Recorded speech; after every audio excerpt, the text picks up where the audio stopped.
Erectile dysfunction for doctors from diagnosis to treatment. You might be surprised to see a vascular surgeon explaining erectile dysfunction. Before Viagra, vascular people were much involved in vascular erectile dysfunction. When Viagra came on market, the small blue pill, all this vascular tradition disappeared. Doctors know so much. Our purpose is to add the very little thing you need to know to be very good for erectile dysfunction. 4 tips.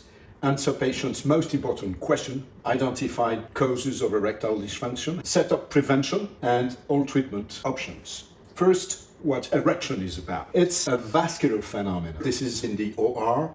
You see this catheter, which injects contrast medium into the penis. You see it in black.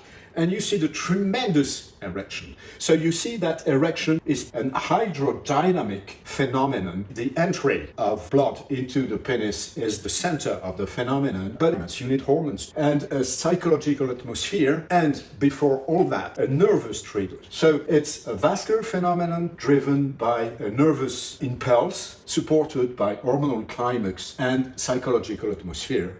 But there are a few things which are very important. First, 2% of men under 25 cannot achieve erections due to malformative venous leaks, even with medication. You've met young men who have erectile dysfunction of venous leakage, who live in hell because nobody can imagine they have this problem. And if you add pills, you don't treat the problem. Second, it is possible to be over 70 and recover good erections. Of course, the older a man is, the less good his erections are. But when an old man has bad erections, there are causes. And if you identify those causes and treat them, you can re-establish good erection.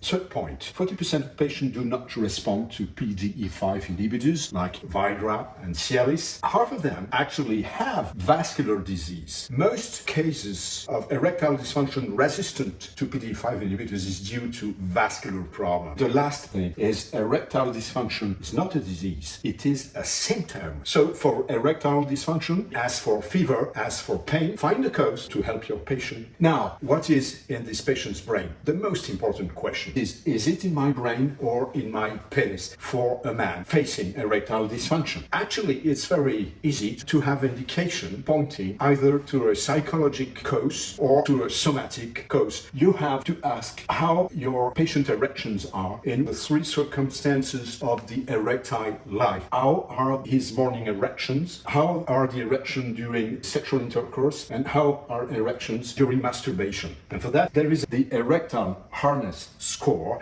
It has been designed to test drugs for erections. Every man can answer very precisely. Grade 4 is the penis completely rigid, like wood. 3, the penis is rigid enough to allow for penetration, but you can bend with hands. 2, the penis extends in its full length, but doesn't have enough rigidity to allow for penetration. And grade 1, the penis increases in size, but doesn't harden enough. So you ask, in the morning, do you see erections? If yes, what the grade? Between 4 to 1. During sexual intercourse, masturbation, and so you have the complete landscape of erectile life of your patient. How to use this information? There is a somatic profile and a psychological profile. The somatic profile is poor morning erections. Erections during intercourse are poor. During masturbation, they are poor. The psychological profile. The morning erection is excellent. During masturbation, it is excellent. It means that there is no somatic involvement. And of course, this problem is during intercourse, mainly due to performance anxiety, with most of the psychological profile.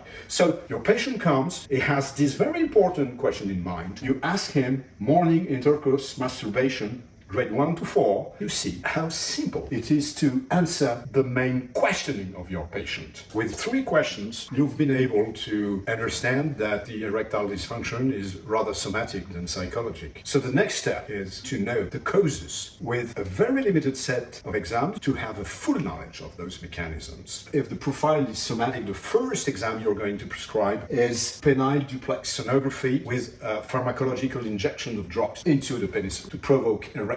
Is going to open the arteries. And normally there should be a very strong erection. If not, vascular system is diseased. The doctor performing this examination will look to the arteries, will see whether the arteries are clogged or not. It's very important to look to the veins. Otherwise, he can miss venous leakages Venous leakage is the first leading cause of erectile dysfunction resisting to drugs. From this exam, you will be able to identify those 50% of patients resistant to PDE5 medications in whom the cause is vascular, either arterial, either venous. The other set of exam is neurological, because after the vascular causes, the neurological causes are very important. The key exam is penile electromyography, analyzing how influx goes from brain to penis and from penis to brain. This is usually important in patients with diabetes because they can have penis neuropathy, sequelae of herniated discs, and sometimes we can find diseases like multiple sclerosis. This is usually young men. You can make the diagnosis because it can be the very first symptom. So that's very important. That's not the whole story of factors driving erectile dysfunction. There are many others like associated medication, beta blockers and so forth, overweight, etc. But with those two exams, you're able to identify most of causes of erectile dysfunction. Now, the psychological side, it is at the center. Erection impairment causes psychological distress, performance anxiety, which aggravates the problem. It's a self-aggravating loop. All those somatic patients have those psychological problems. You will treat the somatic problem. You will also take care of the psychological aspect. So, in your practice, identify the somatic versus psychological profile through 3 questions we've seen. You will prescribe 3 exams: the penile duplex sonography, the penile electromyography, and a hormonal test. Low testosterone alone doesn't cause erectile dysfunction, but it doesn't help. Other hormonal systems can by themselves impair erection, like hypothyroidism, for instance. So with those 3 sets of exams, you will be able to identify 85% of causes of erectile dysfunctions. Now, cardiovascular prevention. The artery that brings blood to the penis is very narrow. It's the penile artery. It's much smaller than the coronary arteries.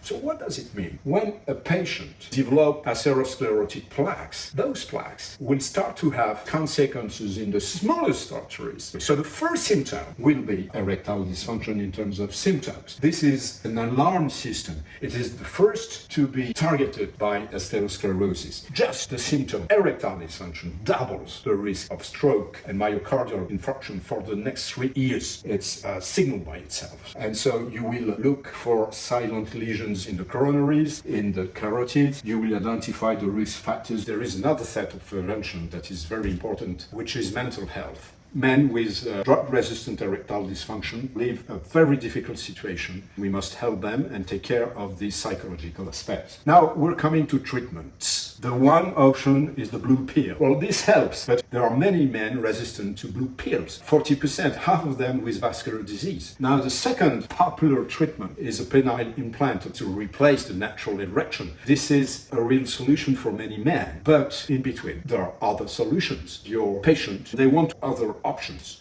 Medical treatments, of course, they are in first line. There are pills. There are also self-injection. They work marvelously when the only cause is neurological, like in paraplegic men. If diabetes has only damaged nerves, not veins and arteries, it works very well. These are very good solutions. Mechanical treatments, the rings, the pumps, and in between, there are the vascular treatments. Arteries can be fixed using basically the same technology as for coronaries with active balloons. And of course, there is the treatment of venous leakages. Instead of doing only embolization, only ligation, we mix the two. With the mixing of the two techniques, we have now 70 to 80 success rate validated, but the penile duplex sonography is 3 months after the procedure. This is something very new, associating ligation surgery and embolization, not separately, and by controlling for every patient the efficiency by duplex sonography. Otherwise, you cannot conclude if a technique is good or not. So let's go through example. First, a diabetic patient coming for ED. This is very frequent. He has a somatic profile because in the morning, alone intercourse, he has very low rigidity. EH is 2. So he's somatic. He may be worried. He may have performance anxiety, but it is a somatic profile. So what are you going to do? You're going to prescribe a penile duplex sonography with a pharma test to look for arteries that can be clogged by diabetes, or veins that can be venous leakage in those patients. You're going to prescribe a penile electromyography because you want to know if your patient has a penile neuropathy. He might be overweight and you want to look for sleep apnea because it's an aggravating factor in erectile dysfunction you want to correct. You will do hormonal tests because there might be thyroid issues, testosterone issues, You will evaluate his stress because those patients with diabetes are stressed by the diabetes, so it's part of the problem. This is all the information you're going to have. Is it a neuropathy? Is it vascular? Is there a hormonal aspect? Is he very stressed? They can be both neuropathy and vascular, of course. And from this, you will discuss with the patient different approaches. You will try first Viagra and Cialis, of course. You may try self-injection if the patient accepts, and then if he has venous leakage, you're going to treat that. If he has both veins disease, artery disease, nerves disease, maybe you're going to propose an implant because it's the easiest way to have a good result. And of course, you will support his anxiety performance and advise him how to be healthier. You see that there are many solutions. Another case, a 45-year-old man who has also a somatic profile, and it tells you that since his adolescence, his erections are unstable. Diagnosis, only one, venous leakage. This is pathognomonic. So you're going to confirm by prescribing a penile duplex sonography with a pharma test, which will identify the leakages. You will perform a cavernous CT to have a very precise mapping of the leakages. The key there is the treatment of the venous leakage, using again both techniques, ligation and embolization, not only one, because with only embolization you don't reach all the leakages, neither with ligation alone. So first, you will make sure that medication are not efficient. If so, you will organize surgery, and 3 months after this procedure, you will have a control by duplex sonography and pharma test. On top of that, you will add a support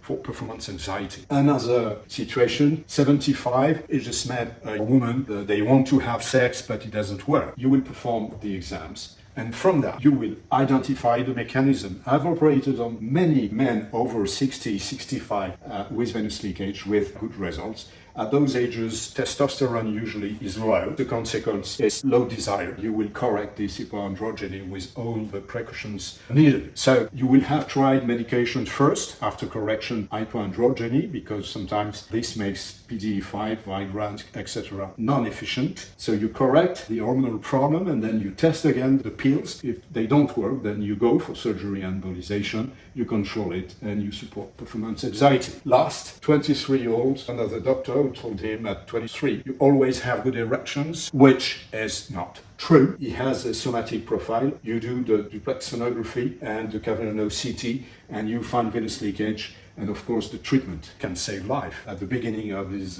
personal and sexual life, there's no way to comment on that. You see, it's quite easy. You have a lot of knowledge. You just add this knowledge on top and you will be very good. You will bring so many to your patients. You can also go to our website. You will be able to download a guide, a comprehensive management of erectile dysfunction. It's free. Thank you for listening, and I'm waiting for your questions.